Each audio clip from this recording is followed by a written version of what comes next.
Assalamualaikum warahmatullahi wabarakatuh. Waalaikumsalam warahmatullahi wabarakatuh. Alhamdulillahillazi ja'ala 'idan li'ibadihil mu'minin. Bahwa orang yang menjalankan ibadah Ramadan dengan baik, dalam arti siang dia laksanakan ibadah puasa, sementara dia hidupkan malam-malam Ramadan dengan sholat tarawih, i'tikaf, tadarus Al-Quran dan sebagainya. Orang yang semacam itu keluar dari Ramadan dijanjikan oleh Allah, ghufira lahu ma taqaddama min zambihi, diampunkan segala dosa yang pernah dia kerjakan. Sehingga ia keluar dari bulan Ramadan seperti bayi baru dilahirkan oleh ibunya, bersih, tidak punya dosa kepada Allah lantaran sudah dibersihkan oleh ibadah Ramadan. Jadi dalam Islam dosa itu ditebus dengan taubat, dengan amalan kita sendiri, bukan dengan uang, tidak juga dengan beras. Saya percaya kalau dosa bisa ditebus dengan beras misalnya, barangkali Menteri Pertanian akan lebih dulu masuk surga. Kalau dosa bisa ditebus dengan uang, mungkin gubernur bank sentral atau para menteri keuangan akan menjadi penghuni surga nomor wahid. Dalam Islam dosa ditebus dengan taubat kepada Allah. Orang yang melaksanakan ibadah dengan baik di bulan Ramadan, keluar Ramadan masuk 1 Syawal seperti bayi baru dilahirkan oleh ibunya. Pantas dia mengucapkan minal aidin, semoga kami termasuk orang yang kembali kepada fitrah, suci, bersih. Dia rayakan hari itu, hari di mana dia kembali kepada kesucian. Itulah hakikat daripada Idul Fitri. Dengan kata lain, Idul Fitri ini tidak bisa dilepaskan kaitannya dengan ibadah Ramadan. Hanya oleh karena kita melaksanakan ibadah Ramadan, maka kita rayakan Idul Fitri. Dengan bahasa yang lebih langsung, sebenarnya yang berhak merayakan Idul Fitri mereka yang mengisi Ramadan dengan kegiatan ibadah. Saudara-saudara kaum muslimin yang berbahagia, lalu bagaimana prosesnya? Yang pertama, manakala datang senja akhir Ramadan, wajiblah kita mengeluarkan zakat fitrah. Sebab Rasulullah sallallahu alaihi wasallam bersabda, "Saumul 'abdi mu'allakun ma baina as-sama'i wal ardi hatta yu'addiya shadaqatal fitri." Sesungguhnya puasa seorang hamba bergantung antara langit dan bumi, yakni belum diterima oleh Allah sampai dia mengeluarkan zakat fitrahnya. Memang boleh mengeluarkan zakat fitrah itu sejak awal Ramadan, itu waktu yang dibolehkan. Jadi saudara tidak mau sibuk, begitu 2 hari puasa lalu bayar zakat fitrah, boleh. Tetapi waktu yang wajib sejak terbenam matahari akhir Ramadan. Waktu yang terbaik untuk membayar zakat fitrah selesai sholat subuh sebelum orang berangkat melaksanakan sholat Idul Fitri. Waktu yang makruh setelah orang selesai sholat Idul Fitri lalu baru bayar zakat fitrah, makruh di situ. Sedangkan waktu yang haram apabila matahari terbenam pada hari raya tanggal 1 Syawal baru mau bayar zakat fitrah, sudah haram hukumnya. Jadi diawali dengan membayar zakat fitrah, dan ini merupakan realisasi daripada latihan puasa, cinta kepada fakir miskin. Orang bilang kan bulan Ramadan itu katanya bulan latihan. Kata orang Jawa, month of training, bulan latihan. Apa sih perlunya latihan?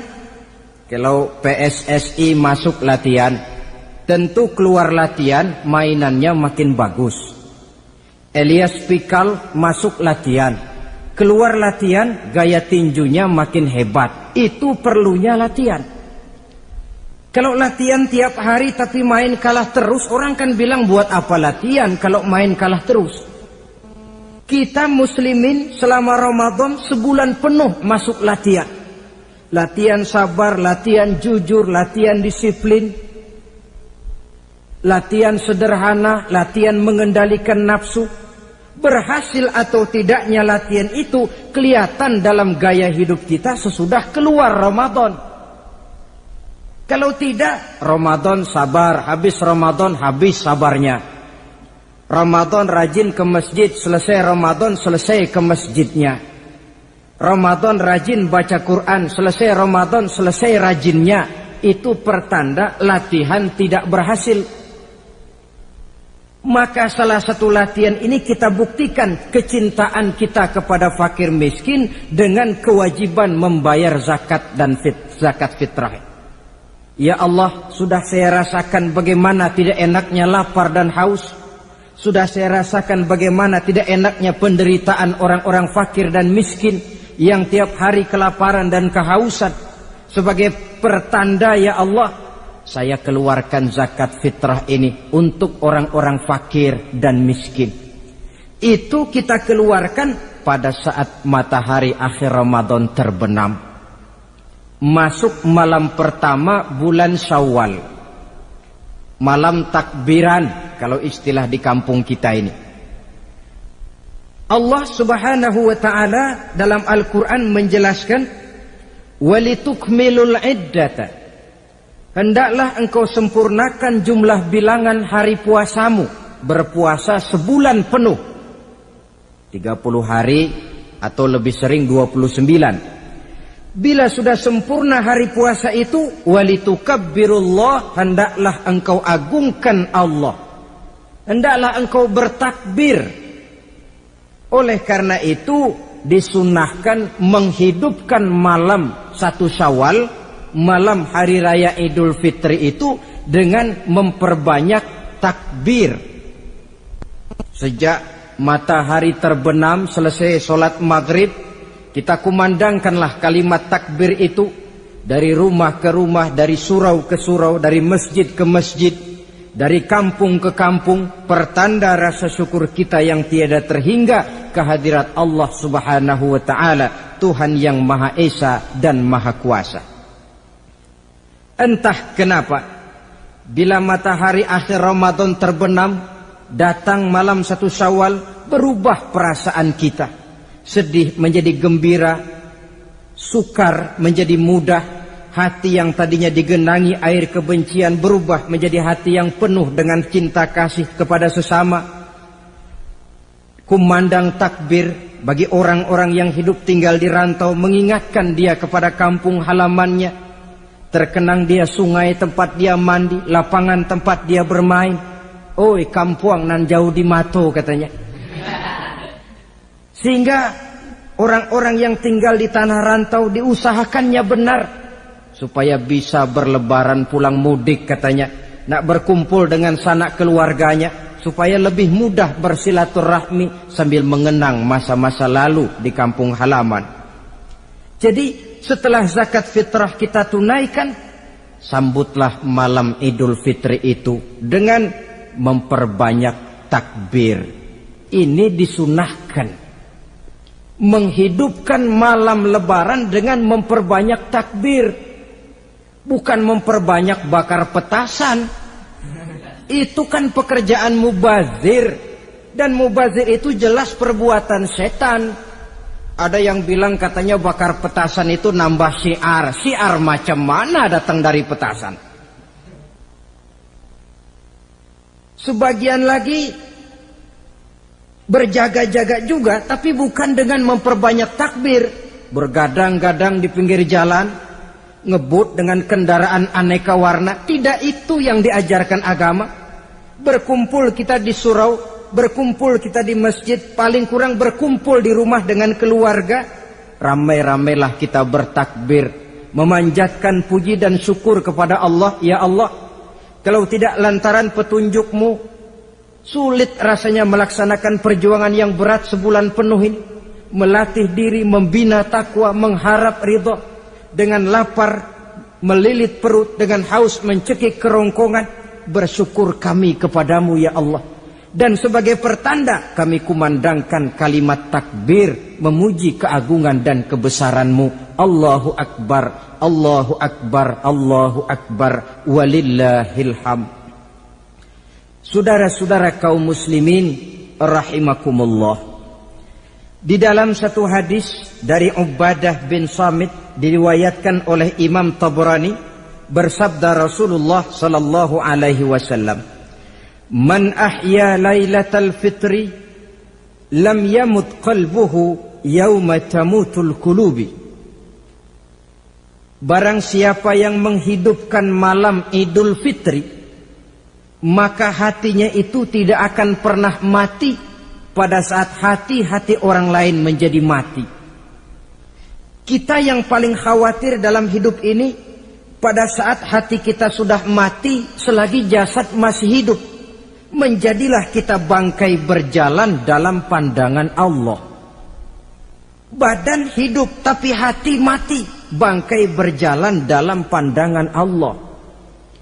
Jadi ini hakikat merayakan Idul Fitri.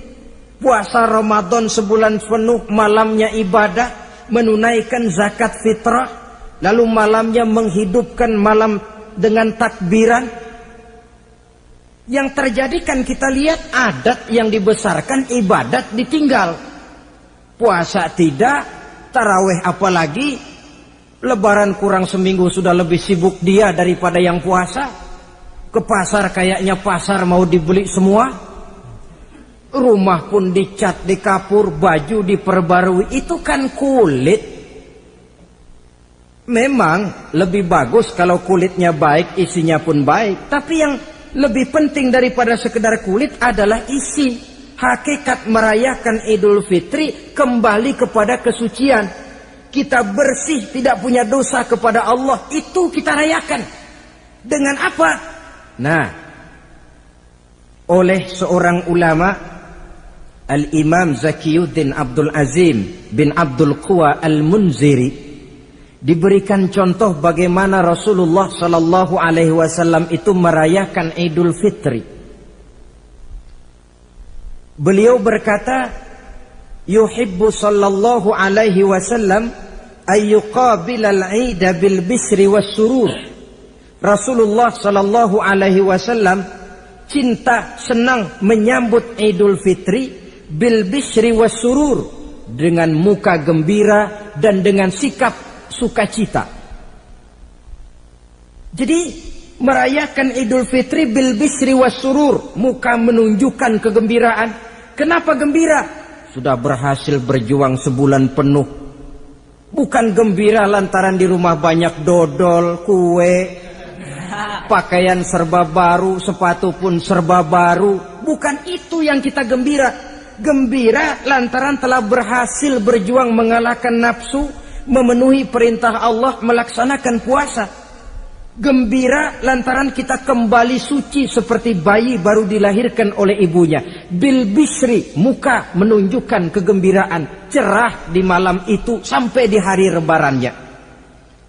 Jadi walaupun barangkali oleh karena kesulitan ekonomi tidak terbeli itu baju yang baru, tidak terbeli itu sepatu yang baru, tidak terbeli itu makanan dan kue seperti tetangga, jangan sampai mengurangi kegembiraan kita. Tidak boleh menyambut lebaran itu dengan manyun. Tahu manyun?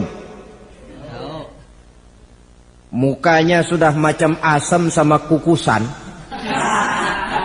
Tidak ada menunjukkan sikap kegembiraan. Nabi menghadapi hari itu bil bisri was surur, dengan muka cerah dan dengan sikap gembira.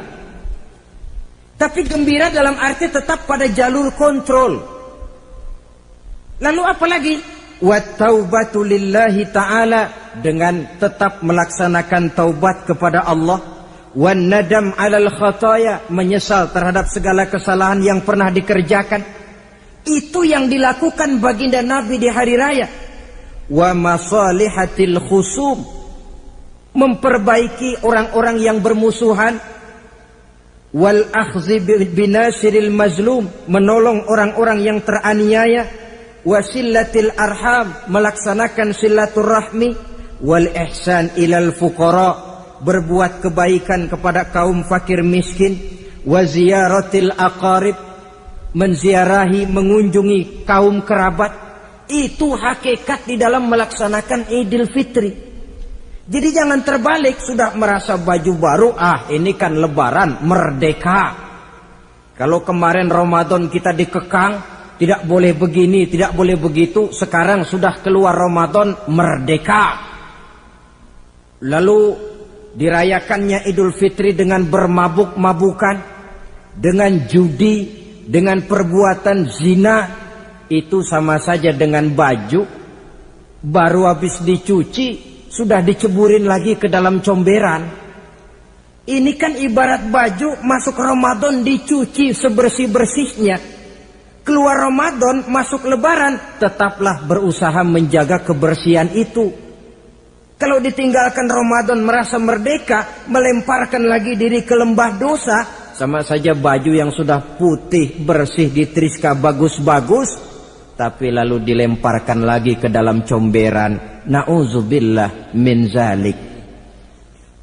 Saudara-saudara kaum muslimin yang berbahagia, jadi setelah zakat fitrah kita bayar, hidupkan malam Idul Fitri itu dengan mengumandangkan kalimat takbir. Lalu bila datang sholat subuh di pagi hari pertama bulan Syawal, kita laksanakanlah sholat subuh itu berjamaah. Jangan sampai terbalik, saking kepengennya sholat Idul Fitri, subuhnya enggak. Ini kan sama saja kata orang nyari jarum kapak hilang. Tak membela yang sunnah, yang wajib disia-siakan. Sholat Idul Fitri itu sunnah saja hukumnya, sholat subuh wajib. Masakan yang wajib kita tinggalkan, lalu yang sunnah kita kejar-kejar? Terbalik tentunya. Lalu manakala usai kita sholat subuh masih mengumandangkan takbir, bersiap-siaplah kita untuk berangkat menunaikan sholat Idul Fitri.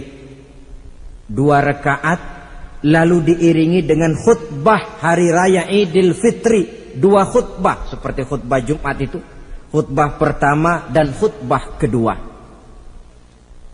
Kalau selesai melaksanakan sholat Idul Fitri, maka kembalilah kita ke rumah dengan suasana gembira. Untuk apa? Untuk berhalal bihalal. Istilahnya untuk berlebaran, saling meminta maaf. Kenapa? Dengan ibadah Ramadan, dosa kita kepada Allah insya Allah bersih. Tapi kan kita tidak cuma berbuat dosa kepada Allah, kita juga berbuat salah kepada sesama manusia. Dosa kepada Allah, taubat langsung kepadanya, sonder pakai calo. Tidak bisa saudara bikin dosa kepada Allah, datang ke rumah saya, Pak inilah saya kasih uang, tolong mintakan taubat saya kepada Allah. Ya tidak bisa. Dosa kepada Allah langsung bertaubat kepadanya. Tapi dosa kepada sesama manusia, Allah belum akan memberikan ampun kalau kita belum minta maaf kepada yang bersangkutan. Ini sulitnya. Kalau saudara dosa meninggalkan sholat, tobat kepada Allah. Tapi kalau dosa kepada sesama manusia, saudara mencuri sendal orang, cara taubatnya bagaimana? Pertama menyesal, kenapa mencuri? Yang kedua berjanji tidak akan mencuri lagi. Yang ketiga meninggalkan perbuatan mencuri. Dan yang keempat, sendal orang pulangin. Tidak bisa saudara mencuri sendal, Tuhan taubat, nggak lagi-lagi nyolong sendal, tapi sendal orang dibekap terus, nggak dipulang-pulangin, ya tidak termasuk taubat itu. Itulah sebabnya selesai sholat Idul Fitri, kita pun meminta maaf. Nah, siapa yang harus lebih utama kita mintakan maaf? Satu riwayat menjelaskan bahwa selesai sholat Idul Fitri, para sahabat mendengar Rasul mengucapkan amin sampai 3 kali. Amin, amin, amin. Heran para sahabat, ini Rasulullah tidak ada angin, tidak ada hujan, kenapa amin sampai 3 kali? Mereka pun bertanya, "Ya Rasul, tadi amin sampai 3 kali kenapa?" "Kalian tidak tahu?" "Tidak tahu ya Rasul." "Begini, tadi itu selesai sholat, turun malaikat Jibril kepada saya. Beliau berkata, 'Ya Muhammad, saya hendak berdoa kepada Allah. Maukah kau mengaminkan?' Silahkan Jibril, berdoalah, saya akan mengaminkan." Rasul berdoa, Nabi mengaminkan. Doanya berisi 3 macam permohonan, maka Rasul pun 3 kali mengucapkan amin. Logikanya, kalau sudah malaikat Jibril yang berdoa, lalu Rasul yang mengaminkan, apa iya doanya itu meleset? Apa isi doa malaikat Jibril? Yang pertama doa beliau, "Ya Allah, hari ini," 1 Syawal ketika itu, "saya mohon kepadamu, janganlah engkau terima puasa dan ibadahnya anak yang durhaka kepada kedua orang tuanya." Rasul di belakang, "Amin." Anak yang durhaka kepada ibu bapaknya. Ya Ramadan dia puasa di siang hari, malam dia taraweh, dia tadarus Al-Quran. Kalau sudah durhaka kepada ibu bapaknya, ibadahnya didoakan oleh malaikat Jibril, diaminkan oleh Rasul agar tidak diterima oleh Allah Subhanahu wa ta'ala. Sebab itu manakala usai sholat Idul Fitri, pulang kita ke rumah, bersimpuhlah kepada ibu bapak, meminta maafnya, meminta ridhonya. Ibu kita yang telah mengandungkan kita, melahirkan kita antara pilihan hidup dan mati. Bapak yang pergi pagi pulang sore, peras keringat banting tulang untuk mendidik dan membesarkan kita. Demi setelah kita yang anak ini jadi orang, kadang-kadang lupa kacang akan kulitnya. Bagaimanapun tinggi status sosial seorang anak, bagaimanapun banyak gelar di sandangnya, bagaimanapun kayanya dia, kalau sudah durhaka kepada kedua orang tuanya, alamat hidup tidak akan memperoleh keberkahan. Doa malaikat Jibril yang kedua, "Ya Allah, hari ini saya mohon kepadamu, jangan engkau terima puasa dan ibadahnya suami istri yang tidak saling memaafkan." Sebab itu seorang suami, seorang istri, selesai turun sholat Idul Fitri, hendaklah berlapang dada si suami memaafkan istrinya, meridhokannya. Si istri pun bersimpuh meminta maaf dan ridho suaminya. Istri yang durhaka kepada suaminya. Sebab itu tidak heran kalau Rasul dalam satu hadis pernah menjelaskan, "Ayyumam ra'atin matat wa zawjuha anha radin illa dakhalatil jannah." Kalau ada seorang perempuan meninggal dunia, suaminya ridho kepadanya, itu perempuan akan masuk surga. Ini artinya, kalau seorang perempuan meninggal, suaminya tidak ridho kepadanya, biar dia tukang sholat, biar dia ahli puasa, biar dia hadir di majelis taklim manapun, meninggal tidak diridhoi suaminya, pintu surga belum dibukakan sampai suaminya ridho kepadanya. Riwayat lain menjelaskan bahwa sepulang Isra dan Mi'raj, Rasul bercerita kepada para sahabat, "Saya dalam perjalanan Mi'raj itu diperlihatkan neraka." "Neraka ya Rasul?" "Iya." "Lalu bagaimana?" "Saya lihat isinya kok kebanyakan perempuan." "Perempuan?" "Heeh." "Laki bagaimana ya Rasul?" "Laki juga tidak sedikit." "Kenapa lebih banyak perempuan ya Rasul? Apa mereka tidak sholat?" "Sholat." "Tidak puasa barangkali?" "Mereka rajin puasa." "Tidak suka mengaji barangkali?" "Mungkin lebih rajin dia dari suaminya." "Lalu apa penyakitnya ya Rasul?" Beliau menjawab, "Hunna yakfurnal asir." Penyakit perempuan itu dimanapun, tidak pandai bersyukur, kurang rasa terima kasih kepada suaminya. Suaminya yang bertahun-tahun pergi pagi pulang sore, peras keringat banting tulang untuk menghidupi keluarga, sekali saja terselip berbuat salah, hilang jasanya yang bertahun-tahun itu. Cuma salahnya saja yang diingat.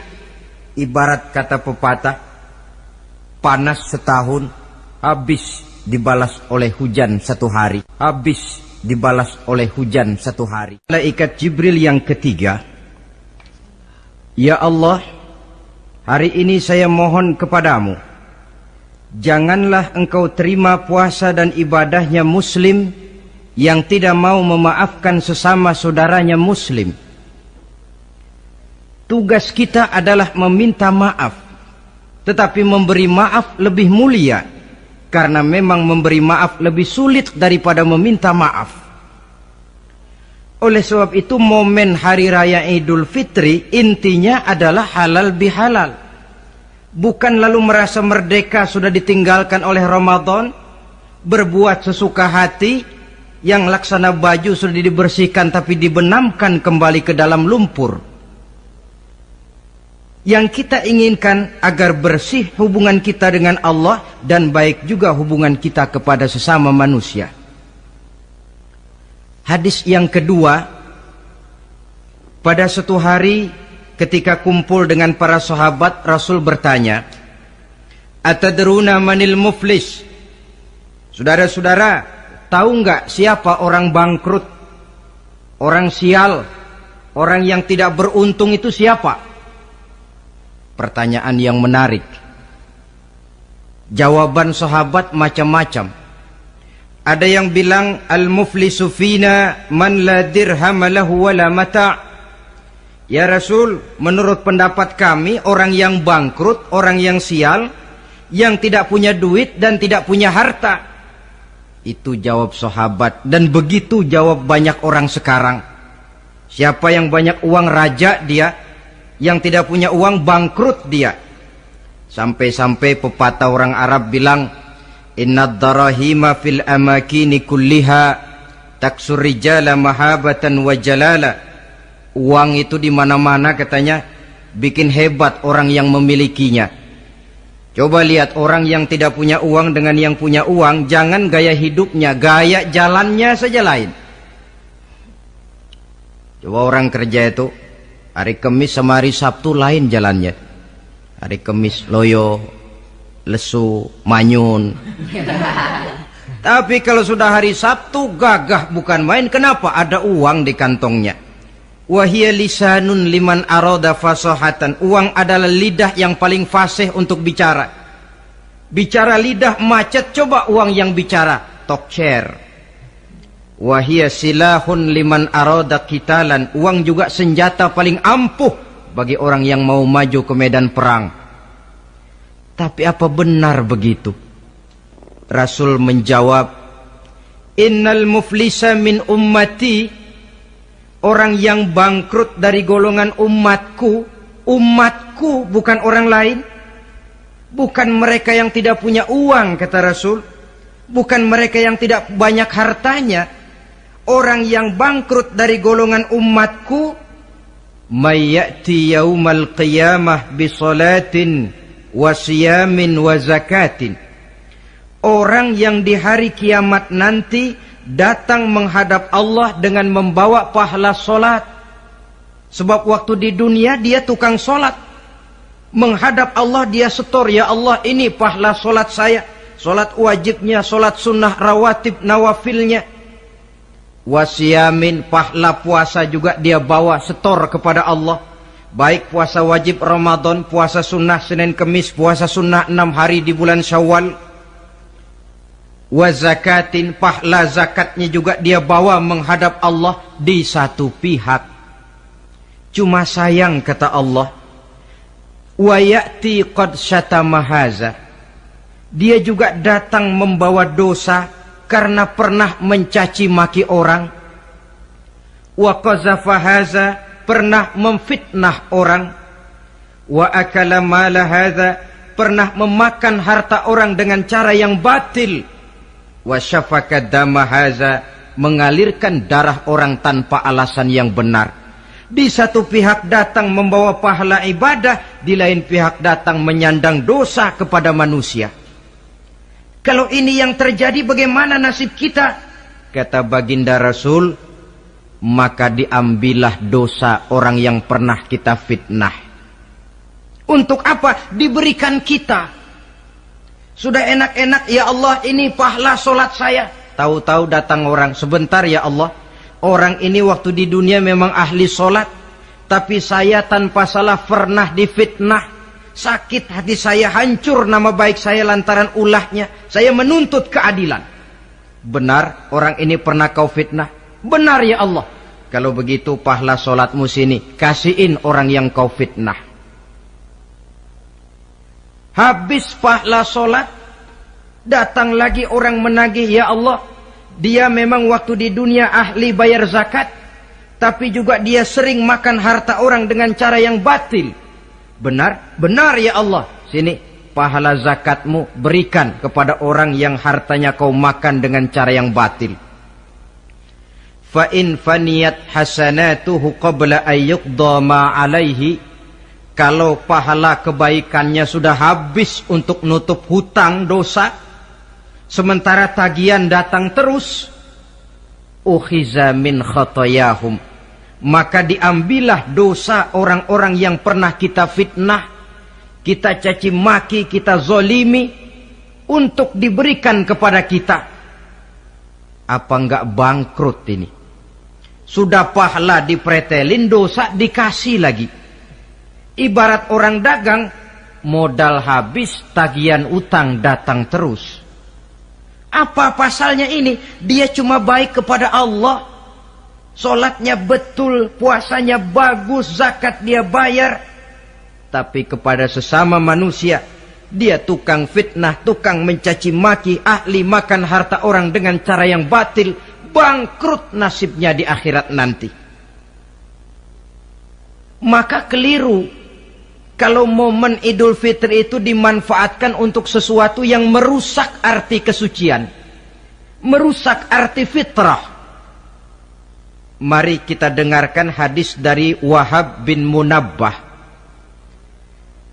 Inna iblis alaihi la'nah yasihu fi kulli yaumi idin. Iblis tiap hari raya Idul Fitri teriak-teriak. Akibat teriakannya, laskarnya, bala tentaranya kumpul. Ya Sayyidana, man aghdabuka?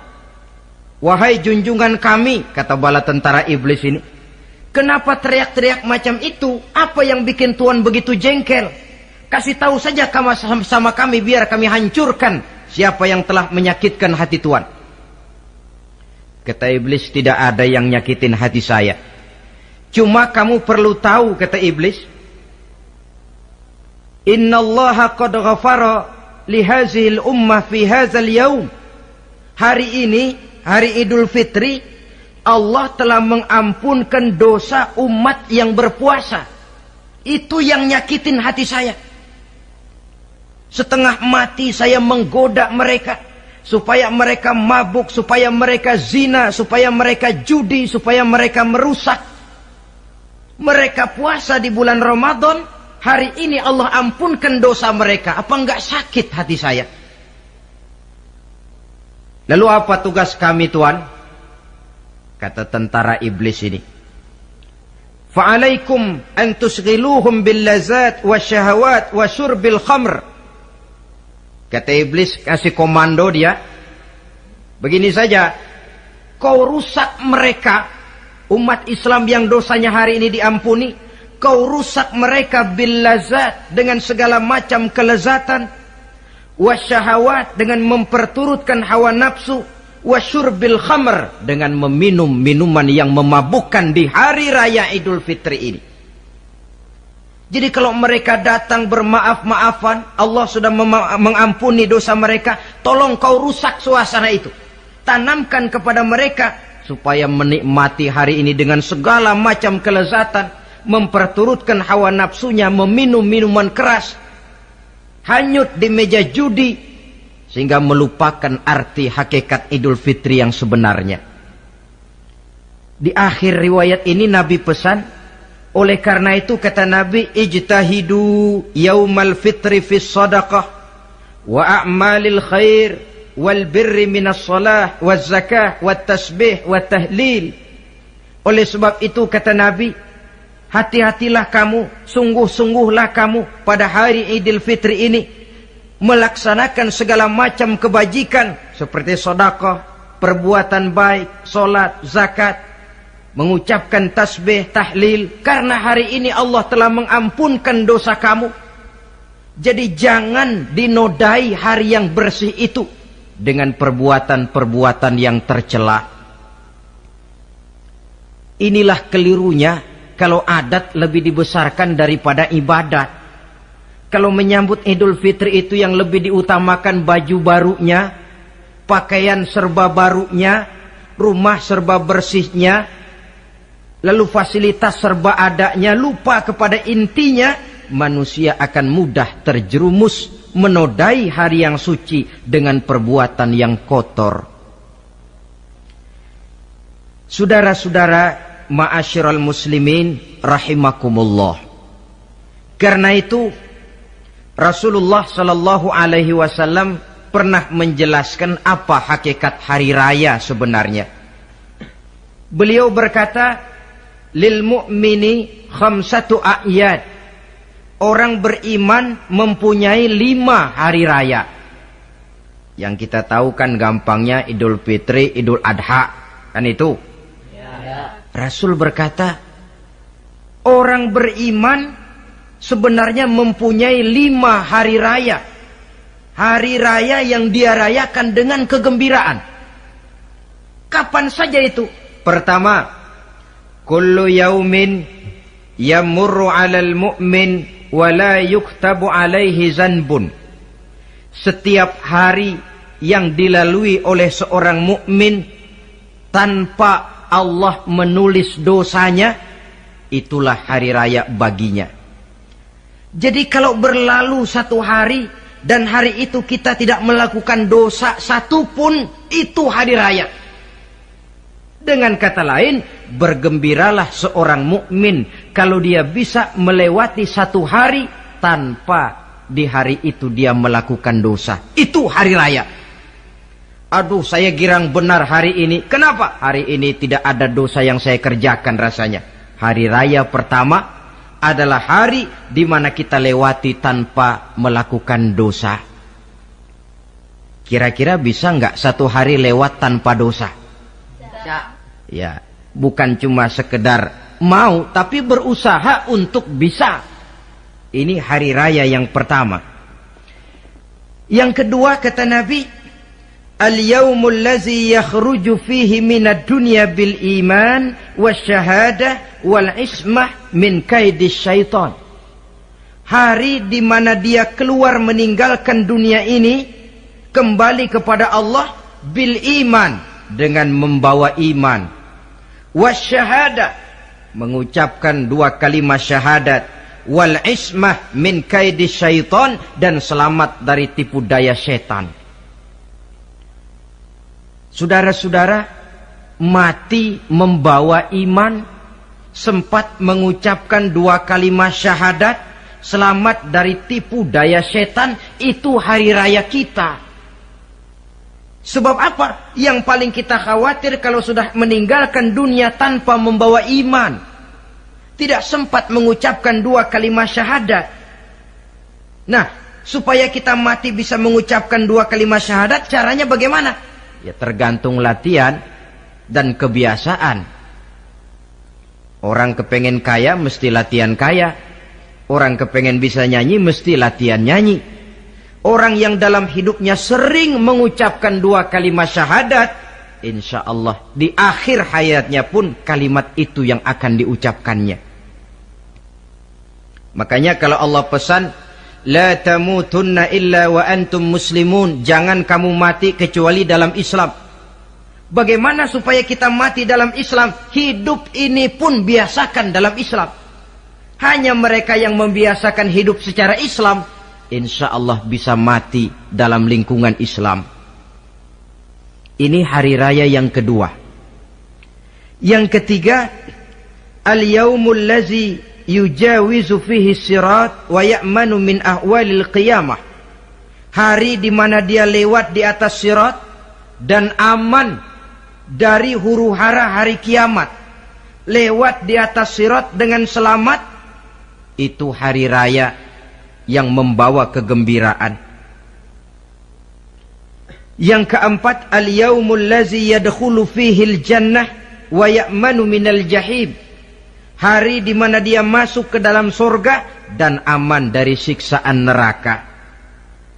Hari raya terakhir, al-yaumul lazi yanzuru fihi ila rabbih. Hari di mana dia bertemu dengan Allah Tuhannya. Itu hari raya terbesar. Masuk surga itu enak. Tapi bertemu Allah jauh lebih enak.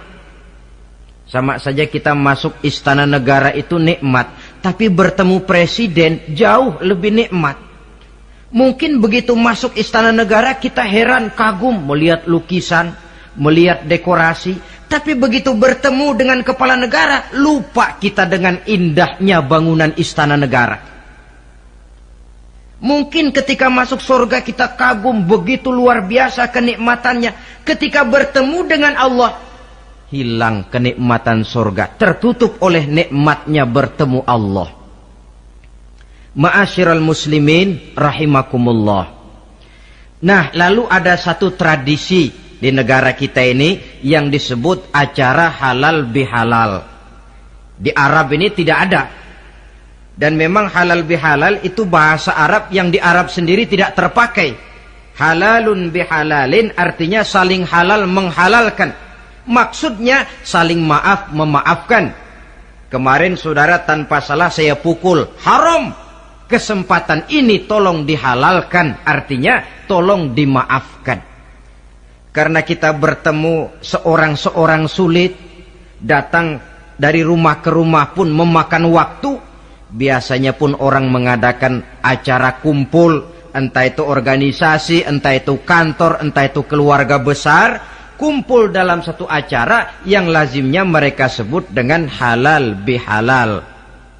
Rangkaiannya tidak terpisahkan dari puasa Ramadan, Idul Fitri, dan halal bihalal. Artinya, karena kita melaksanakan puasa di bulan Ramadan, maka kita rayakan Idul Fitri.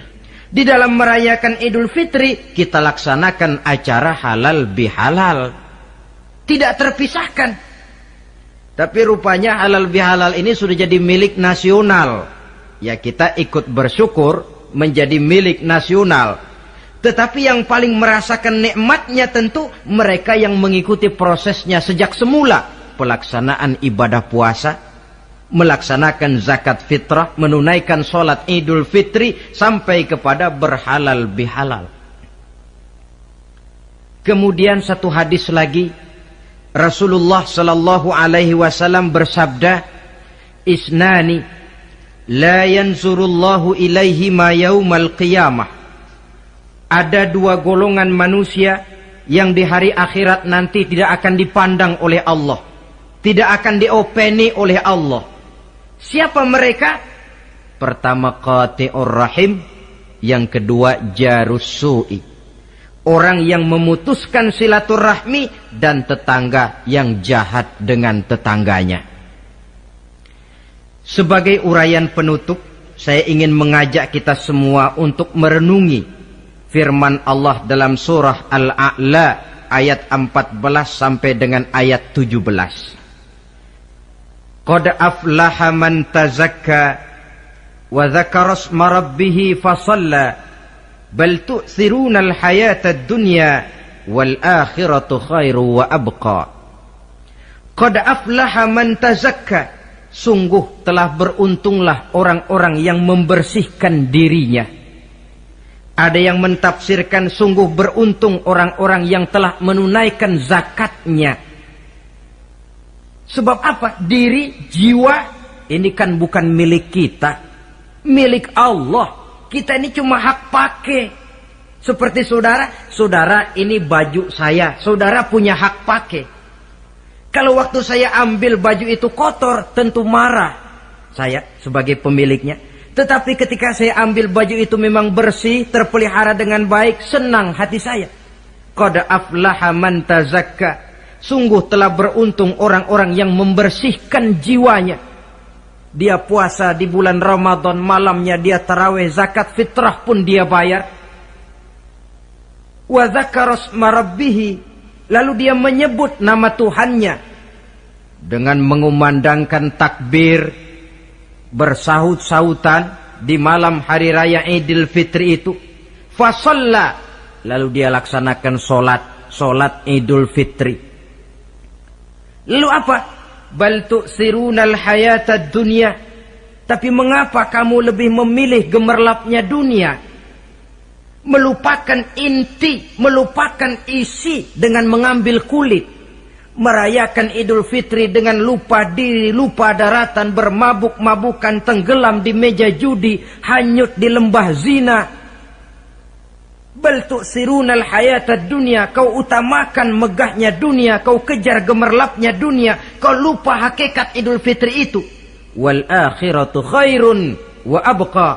Padahal akhirat itu lebih baik dan lebih kekal bagi kamu. Dunia yang segala kemampuan yang ada kita kerahkan untuk mengejarnya merupakan kenikmatan yang kalau ketimbang kenikmatan akhirat, berapalah lamanya. Umur orang sekarang paling panjang 80 tahun. Jarang yang sampai 100. Jadi kalau Nabi mengatakan ad-dunya sijnul mu'min wa jannatul kafir, dunia adalah penjara bagi orang mukmin dan sorga bagi orang kafir, itu betul. Yang salah kadang-kadang hadis ini digunakan sebagai senjata untuk menghantam orang Islam menjadi lemah. Dunia penjara bagi orang mukmin. Apanya yang dipenjara? Nafsunya.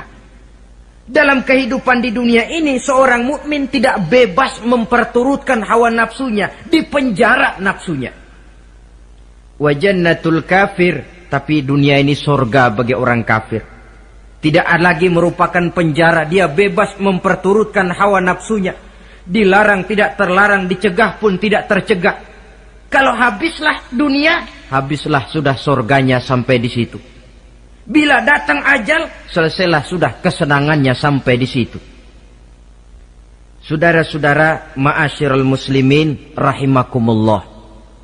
Oleh karena itu, janganlah di dalam merayakan Idul Fitri ini kita mengutamakan kulit dengan melepaskan isinya. Hari raya fitrah, hari raya kesucian yang seharusnya dirayakan dalam suasana kesucian, jangan dinodai dengan perbuatan-perbuatan kotor yang akan mengundang dosa di dalam kehidupan kita. Sehingga 1 bulan latihan di dalam Ramadan ini mewarnai kehidupan kita 11 bulan berikutnya. Tanda bahwa latihan berhasil. Keluar Ramadan, gaya hidup kita makin baik. Ada kesinambungan. Jangan cuma Ramadan bisa sabar, selesai Ramadan selesai sabarnya. Ramadan rajin ke masjid, selesai Ramadan selesai rajinnya. Ramadan cinta kepada yatim piatu dan fakir miskin, selesai Ramadan malah kejam kepada yatim dan orang-orang miskin. Latihan tidak akan membawa hasil seperti yang diharapkan. Puncaknya, tercapailah tujuan daripada pelaksanaan ibadah puasa, la'allakum tattaqun, agar dengan pelaksanaan ibadah puasa kamu menjadi manusia yang bertakwa kepada Allah. Bukankah di sini harga dan nilai daripada manusia?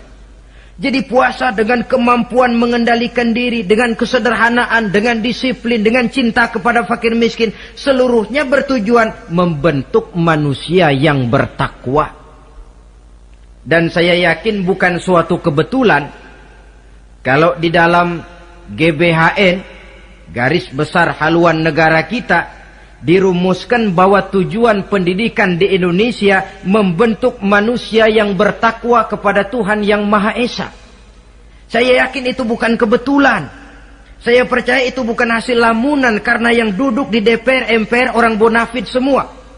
Tujuan pendidikan, apapun nama pendidikan itu, harus mengarahkan, membawa manusia Indonesia menjadi orang yang bertakwa kepada Tuhan. Dan dalam artian kita, takwa itu tidak lain kemampuan melaksanakan segala yang diperintah Allah dan kesanggupan menjauhi segala yang dilarangnya. Ma'asyiral muslimin rahimakumullah. Karena itu saya ingat benar, orang-orang tua kita itu betul.